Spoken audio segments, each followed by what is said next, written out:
How would it feel to have a thriving fitness business and have the freedom to enjoy life at the fullest? Well, that is exactly what the Trainer Revenue Multiplier show is going to give you. My name is Mathew Park. This is Jaime Filer. Hey guys. And we are here to serve.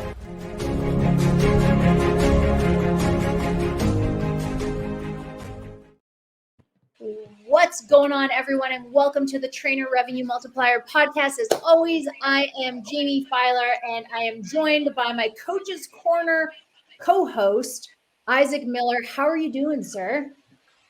What's up? It's going to be a good call.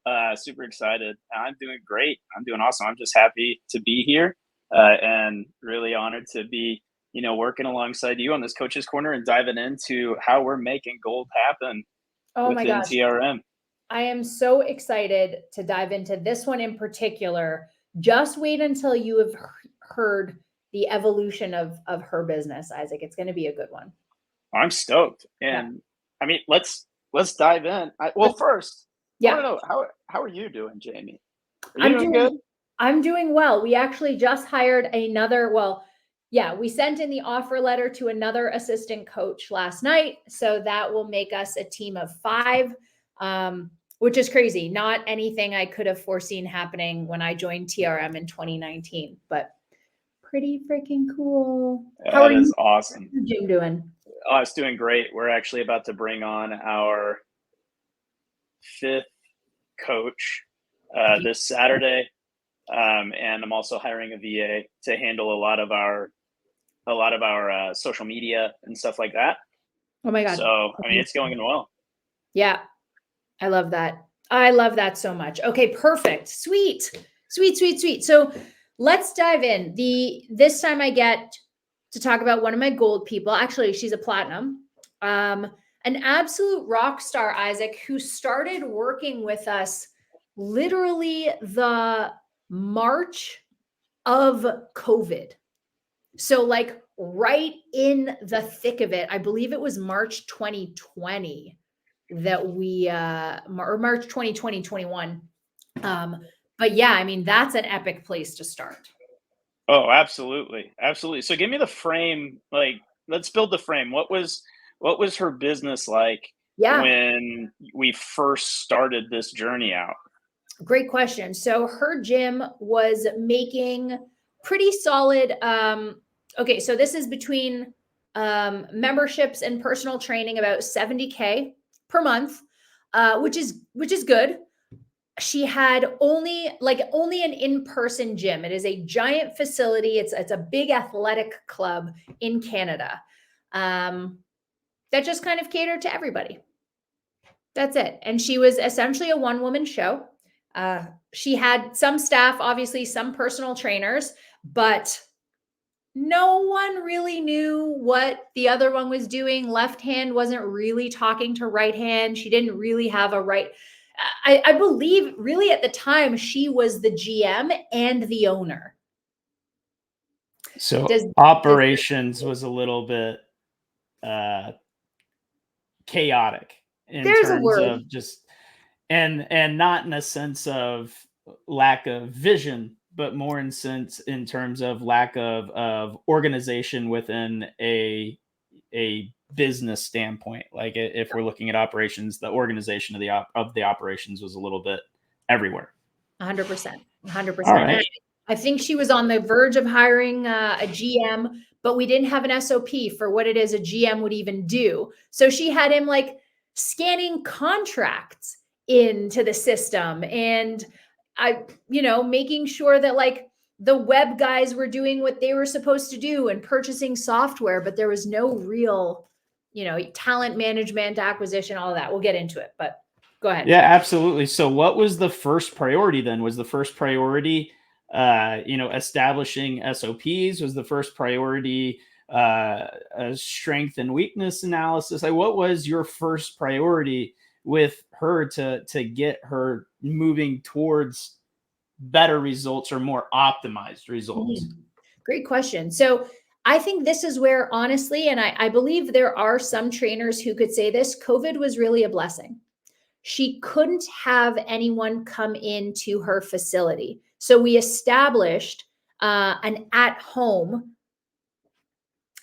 I guess, an at-home virtual online arm, which she had never had.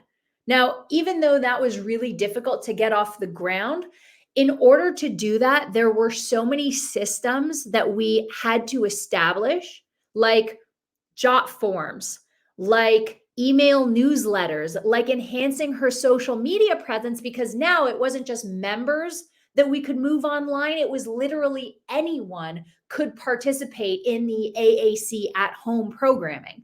So we started her off by saying, listen, let's get you blown the F up online. Let's make sure everyone knows by making sure that you take advantage of your email list. Let's make sure that you have a landing page. And again, we were using jot form at the time. And that also digitizing contracts. Again, like I said, at the time, people would come in like they do in the gym and they would paper sign the contracts, but no one was coming in. So we had online, it was either Adobe or DocuSign, but people started signing their contracts for membership or AAC at home online. All right, awesome. So, and again, I don't know the full frame of what things were like in Canada, only what I saw on TV during COVID. So she went from running or owning a pretty good sized facility that was earning, you said, around 70K a month, to then COVID happening. No one can go into the facility. Did that look like a pretty harsh decrease for her? It was really hard. It was really hard because a lot of people, even once Canada opened up again, a lot of people in general chose not to go back to in-person facilities. So now, right, we had a certain number of members. Then it wasn't zero because a lot of people kept their memberships. They were training at home, whatever, but not 100% ever came back. All right. So with taking that, there was obviously, I mean, if it were me in that position, I would be like pretty nervous and scared of the steps to take. And sometimes that paralysis by analysis happens because you're like, man, I'm back at square one. But going from something that's like a seemingly kind of thriving thing, even though there's lack of operations, but then completely stripping it away, you're like, what do I do? Like it's like super anxiety. So first of all, before we get into the operations, how did you establish a baseline for just the fear that's going on during that time? Yeah, I think we said, listen, and you know, the great thing about TRM was that we had pivoted as well. And we had come out with, oh my gosh, I think we called it like VRM, like virtual revenue multiplier, or VTRM. Anyway, we had something, right? And I said, listen, friend, there are so many of us who are in the 6 figures per year, getting into the 7 figures, who have been doing this online all the time.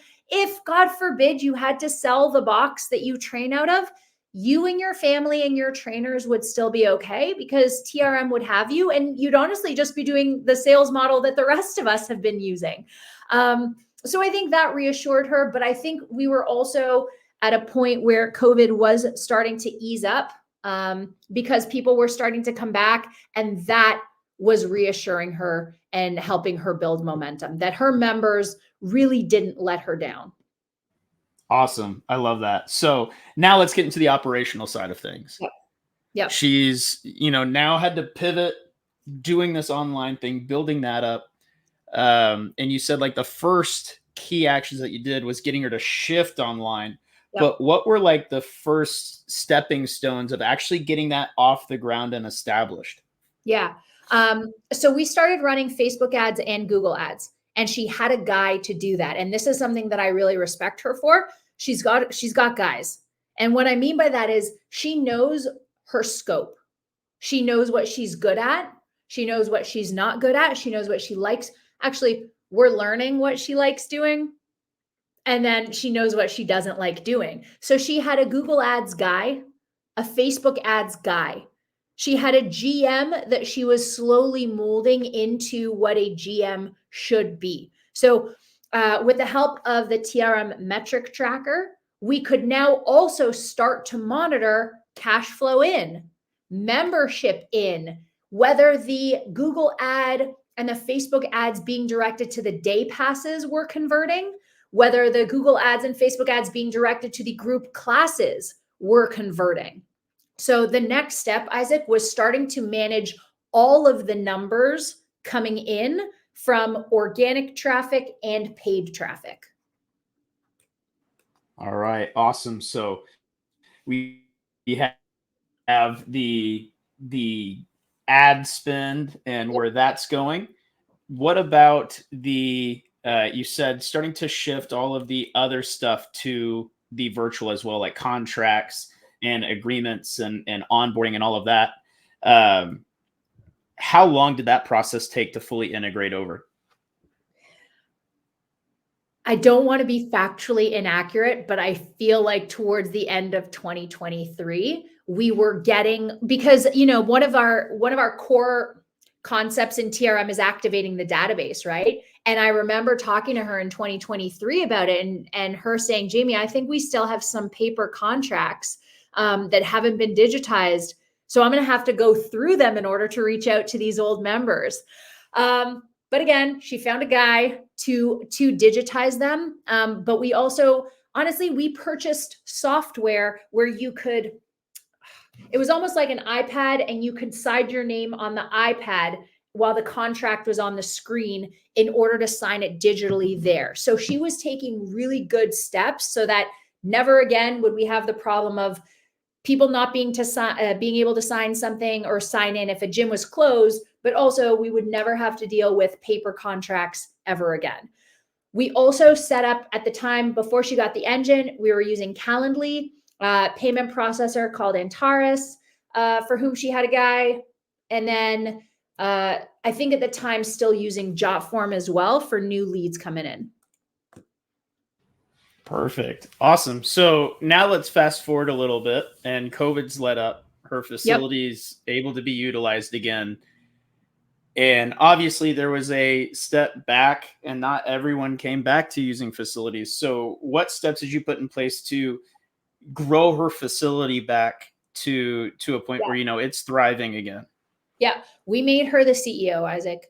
We made her the owner of the gym and not the manager. I don't think I mentioned this, but she was the one, she and a couple of her trainers were the ones programming in Trainerize for their clients who chose the at home. And in no world, right? Or eventually, after you've been running your business so long, you're not programming anymore. Again, something that should be delegated, right? Even if you might still be doing check-ins with clients, when you're the CEO, you shouldn't be programming. So we had her step away from doing all of that and say, listen, with all due respect, you're not a trainer anymore, right? We get, again, goes back to like, but I love it. I get it, but those aren't what CEOs do anymore. So the guy's name was Mike. We created an SOP for Mike. Mike trains the trainers. Mike makes sure that the trainers are getting paid. Mike makes sure that if any of the clients want to cancel, right?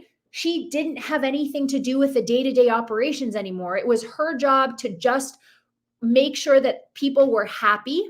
And then if they weren't, they went to Mike. So she took like the good stuff and the wins, not necessarily the challenges, to come up with higher ticket offers. Like we launched, I think it was like a $3,500, $4,500 12-week challenge that people would buy into, and they would eventually win like a $1,000 gift card on a vacation, like a Biggest Loser style competition.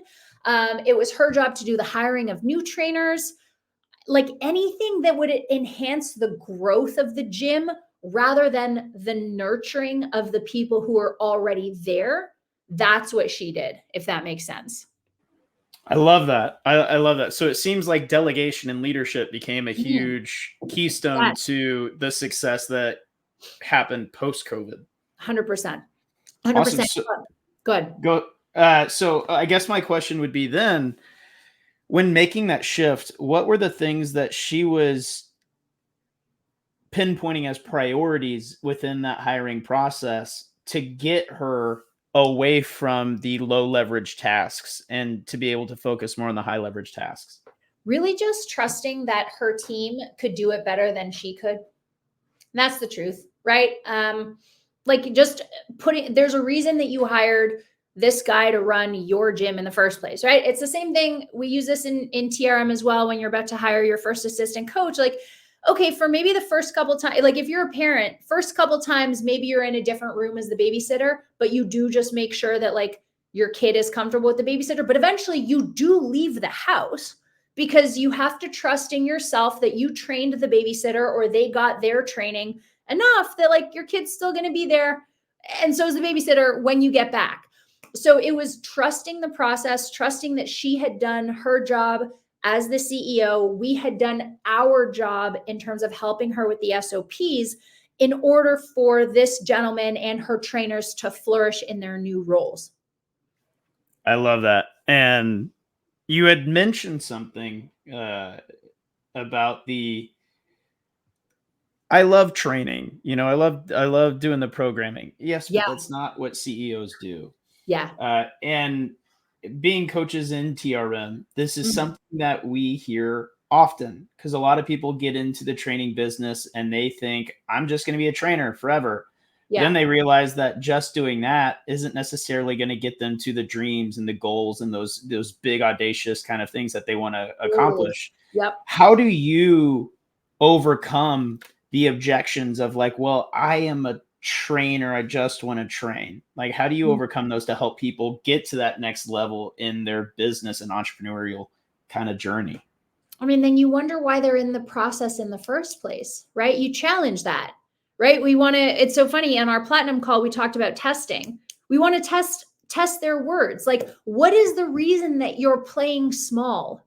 What is the reason you want to keep yourself at that level? Like, listen, the truth is being a CEO, not everyone has the stomach for. Managing people is so much more difficult than managing clients, and you want to be involved. But again, at a certain point, you have to realize that this is the best analogy I had for it. I heard that, okay, when you have a really tight grip on something, literally when you're choking something, there's no airflow. It can't grow. It can't thrive because you're choking it. So if all you want to do is train people, that's you choking your business. There is so much more potential if you just let other people do the training for you. And again, you focused on growth while other people focused on nurturing. But if you are of the mindset that, man, all I want to do is train, being a CEO is not for you because you're choking your own business. I love that. Oftentimes we are our own bottlenecks. Oh, totally. Absolutely. 100%. So to take this outside of the case study just for a second, because this is something that I also hear quite often from other entrepreneurs in the business space who are at the point where they should be delegating and offboarding and hiring. Yeah. But yet they're like that scarcity mindset of like, if I hire someone, that's money I have to pay them that's coming into my business. Yeah. And if they don't deliver, or if I don't get us more clients, or if we don't grow the way we should grow, then now it's not just me not getting paid, it's them not getting paid too. Yeah. How do you overcome that fear of the income in versus income out? Yeah, great question. And I feel like you're a perfect person to understand this, but also essentially explain it yourself. Isaac, if you ran the gym and you were your only trainer, like you literally just said, you'd be the bottleneck, because Isaac Miller only has 24 hours in a day minus the time he spends with his family and sleeping, which are both essential, right? So if you were to split up your time, like mitosis and there were two of you, not only would you be able to, like, let's say you only work 8 hours a day, but you'd create a clone of yourself who would also work 8 hours a day. And now you make 1.5x if you have a 50-50 split with your trainer. So, and then you divide it again, and now you've hired someone else. You're still working the same 8 hours. So you still make 100% of you, but now you've made 50% of two people. And so on and so forth, the more people you hire. And you just said you were hiring a VA. You're going to have to pay that VA, but that VA is going to be able to pull so many more leads in from, again, the same 8 hours. you're working doing something else that you'll sell. So in no world is hiring people ever a loss. People can only ever be assets, not liabilities. Absolutely. I love that. I had heard a story about he's a business owner, entrepreneurial guy, and his son went and mowed a lawn and got $50 for mowing the lawn. Yeah. And his son was like, wow, I like having $50, but I could probably mow 2 lawns. So he went to two neighbors and said, hey, I'll mow your lawn for $50, just like I did the guy across the street. They looked, got the social validation that it looked good. And they're like, okay, cool. He went to his little brother and said, if you mow that lawn over there, well, I mow this lawn right here, I'll give you $20. And his little brother's like, deal. So his little brother went and mowed one lawn. He mowed the other. He got $80. His brother got 20, and he made profit. And that's like the most elementary way to bust it down. But that older son's strength was sales. Yeah. The older son was able to go door to door and get the customers, get the leads, and trust that his little brother could mow the lawn to a point where it's satisfactory. And for us, it's really important to be able to understand that when we're in our zone of genius, which might be lead generation and sales and consults, we can grow something. But with that, we have other people with their zone of geniuses that fit the needs that we need to offboard and delegate. Yeah. And so I think it's really smart to be able to just kind of succumb to the fear and be like, that fear is going to be there no matter what, but just do it and then do the work that you know you're leaving for yourself. And if you do that and you trust that they'll do the work and you obviously follow up and you train and you coach and you mentor, it's going to 1x and then 1.5x and then 2.5x and then 5x and then 7x, and it just compounds all the way up. Yeah. And Isaac, this woman, just to bring it back to our case study, she is projected in March to do 110K month. Let's go. Look at that. Right. And the idea of programming something in Trainerize is so far from her mind right now. She's like, I don't know. I'm taking my kids on vacation next month. Like, she's able to attend her son's hockey games in Switzerland and in Quebec and in wherever they need to be. I love that. So going from, averaging 70K months to then COVID happening and going down a little bit, and then to be able to come back and be projected at 110K months is exponentially further than where they were even before the COVID crisis happened, right? Yep. What would you say from your observation of working with her for the past, couple years now at this point? What would you say has been the biggest shift in mindset for her? I guess 2 things. The biggest shift in mindset have been relying more on people and relying more on systems. Again, the system that the engine is going to set up her calendar for her and do the reminders and handle the inquiries from the landing pages. And then the system that the people she has put in place are going to do what they do with that calendar information, with those day pass inquiries, that the Google Ads guy is going to be able to refine the Google Ads without her having to look at them. I love that. Now, how important are the SOPs in this whole process? Essential. Literally with every hire, you need to have an SOP. From your front desk girl to your GM to your personal trainer, there's got to be an SOP for everything, because one day that front desk girl won't be your front desk girl anymore. And the last thing you want to do is train another front desk girl. But if there's an SOP and that front desk girl can train your next front desk girl just based on the booklet of front desk girls, you'll be fine. I love that. And if you're listening and wondering what the heck is an SOP and what are we doing with that, it's a standard operating procedure in which, if you join TRM, we have some amazing modules in the back end that teach in depth. Shout out to Amanda. Teach very in depth on how to establish and optimize your SOPs. But anyway, I'm not here to plug TRM. I think our case studies do that for us. Now, going into SOPs though, and being able to understand that, I think a lot of trainers, they just think, I'm going to write down what it is that I do. But sometimes what I do is not very good. Like, I know what I should be doing on social media, but I suck at social media. So in that case, how would you have someone write up an SOP for something that they're not optimizing themselves? I think that makes it very difficult. And the truth is, you should not be writing an SOP for something that you're not optimizing, because it means you won't know how to train the best person for it, right? Like, if I wasn't a kick-ass trainer, then how would I write the book on progressive overload, right?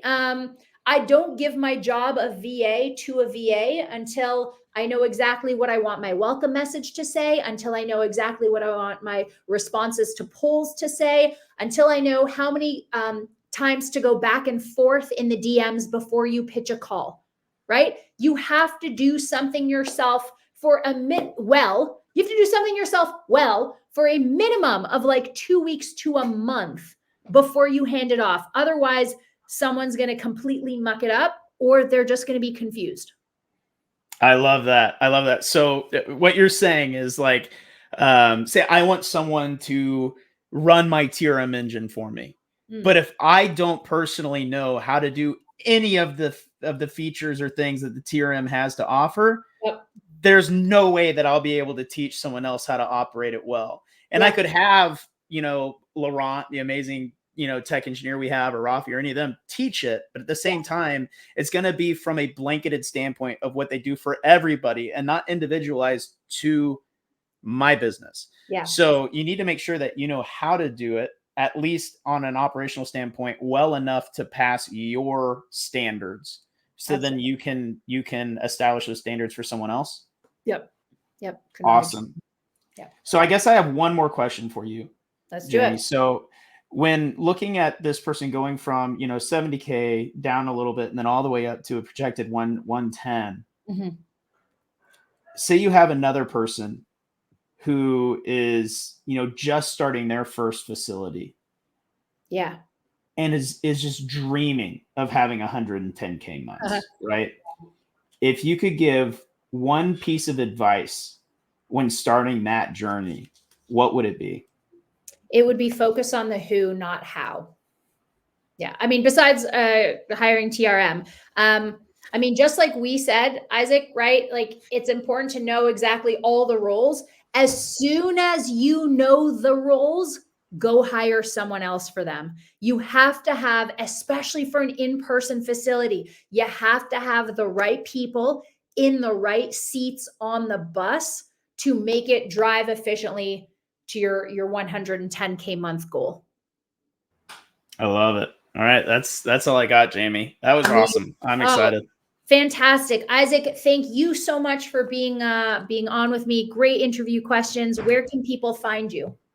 You can find me on Instagram at the Prolific Professor or the Prolific_Gym, or Prolific PT _Gym on Instagram. Or if you're interested in TRM and have more questions, just email me at Isaac, ISAAC, as it says right in that corner there, Isaac at trainerrevenuemultiplier.com, and I'll answer any questions y'all have. Amazing. I am at Jaime91. We are at Trainer Revenue Multiplier. If you like what you heard, please make sure you rate, share, subscribe, follow us on social media. We are constantly delivering value. And until the next episode, have the best rest of your day.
you.